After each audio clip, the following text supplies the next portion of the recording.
Hi అండి. ఇదిగో ఇక్కడ చేపలు చేస్తున్నాను కదా, చూస్తున్నారా? కత్తిరించుకొని చాలా సింపుల్గా కట్ చేస్తున్నాను.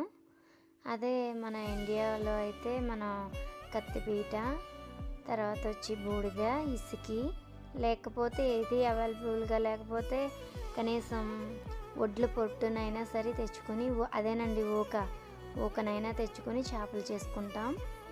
ఏదో ఈ మూడిట్లో ఏదో ఒకటి ఖచ్చితంగా ఉండాలి మనం చేపలు చేయడానికి. మరి ముఖ్యంగా నండోయ్ కత్తిపీట ఒకటి కావాలి మనకి. మరి ముఖ్యంగా ఇక్కడ అవేం అక్కర్లేదండి, చాలా సింపుల్గా చూస్తున్నారు కదా ఎలా చేస్తున్నానో.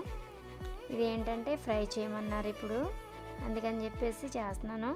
ఫ్రై అయితే ఈ వీడియోలో చూపించట్లేదు చేయడం, ఎందుకంటే నాకు టైం సరిపోలేదు.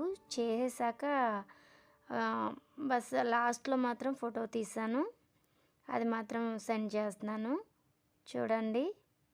ఓకేనా ఫ్రెండ్స్, బాయ్.